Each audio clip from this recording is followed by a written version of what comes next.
Pourquoi sommes-nous manipulables? Pourquoi sommes-nous manipulés si aisément? À la sortie de la messe, il y a quelque temps, un ami, français qui est supérieurement intelligent, c'est vraiment un HP++++,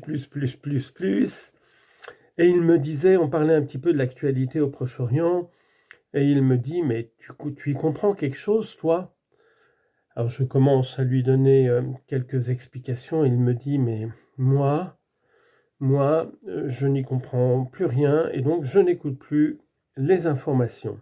Alors pourquoi? Pourquoi ne faisons-nous rien? C'est quand même aussi incroyable, on est tétanisé, on est submergé en fait et c'est vraiment la grande technique de la manipulation de nos cerveaux, c'est de les bombarder à travers les écrans et les médias de tellement d'informations avec de temps en temps des contradictions, que notre cerveau est complètement perdu. On disjoncte.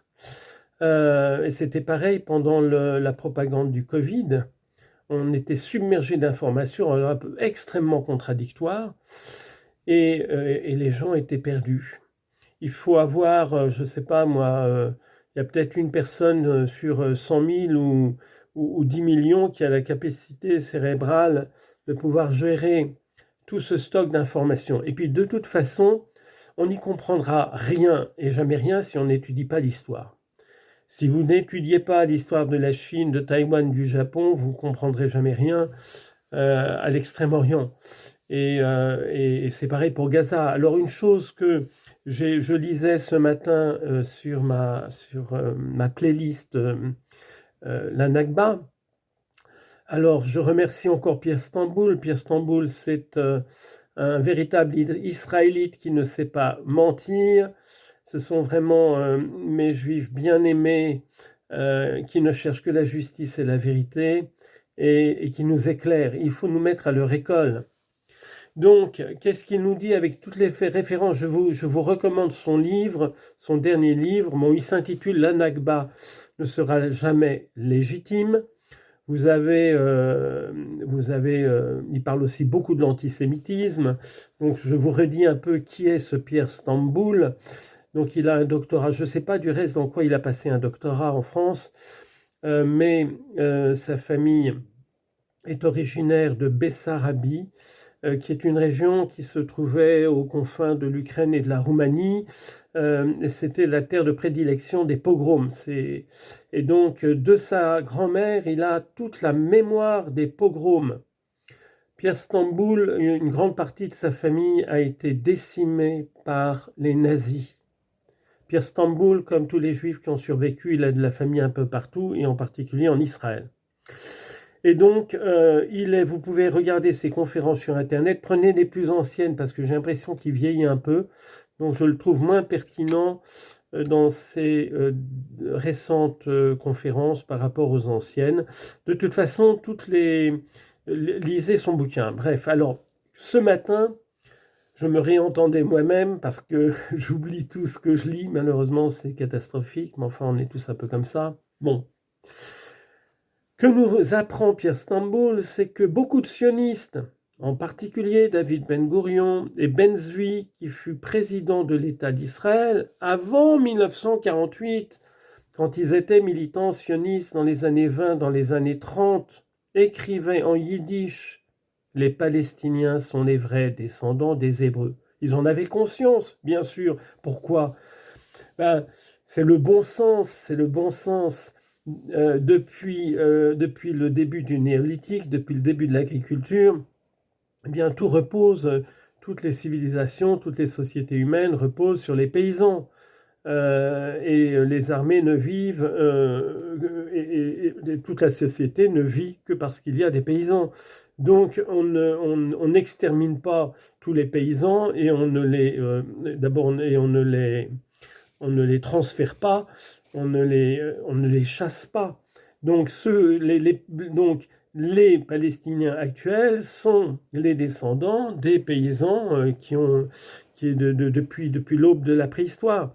Et Alors certes, il y a eu des invasions comme partout, donc il y a eu des mélanges comme partout, mais le fond, les descendants, les descendants les plus directs des Cananéens, des Galiléens, des Judéens, des Samaritains de l'époque de notre Seigneur, eh bien ce sont les Palestiniens actuels.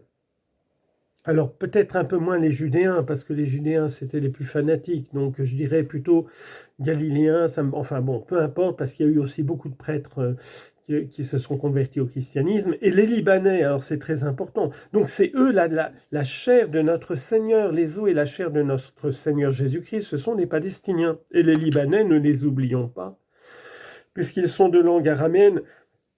C'est écrit quand même dans la parole de Dieu que quand il y aura des persécutions, allez vous réfugier dans les montagnes, d'accord? Donc les judéo-chrétiens, quand il y a eu les guerres, quand les Judéens fanatiques se sont soulevés contre les Romains, eh bien tous les Judéens qui avaient accepté Jésus, les judéo-chrétiens, tous les judéo-chrétiens et tous les autres, et tous les premiers chrétiens, eh bien, ils sont partis se réfugier au Liban, bien sûr, puisque c'était là qu'on pouvait se cacher. Donc le Liban et la Palestine sont les terres sacrées des origines du christianisme. C'est la chair et le sang du prophète Élie, de notre Seigneur Jésus-Christ, de la très sainte Vierge Marie et des apôtres. Saint Bernard disait, quand les croisés partaient pour se battre pour récupérer le Saint-Sépulcre à Jérusalem, et que les croisés se disaient, bah, avant de partir, allons donc égorger tous ces brûlés vifs, les pires ennemis de notre Seigneur Jésus-Christ. Saint Bernard leur disait, ne touchez pas à la chair et au sang de notre... Ce sont les os, la chair et le sang de notre Seigneur. N'y touchez pas. La voix du prophète, la voix de Saint Bernard, docteur de l'Église.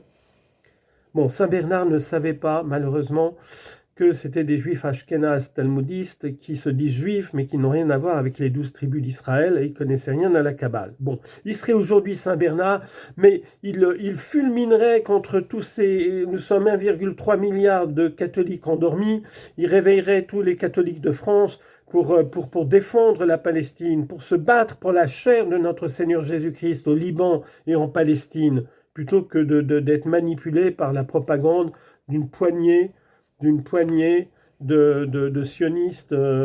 Prions pour eux, prions pour leur conversion et d'abord pour la nôtre, parce que si on ne commence pas à se convertir, nous, les chrétiens, rien n'avancera. Soyez bénis tous, prions pour la paix, mais il ne pourra jamais y avoir de paix sans vérité et justice. Donc c'est pour ça que je fais mes vidéos. Donc priez pour moi, soutenez-moi par la prière, soyez bénis.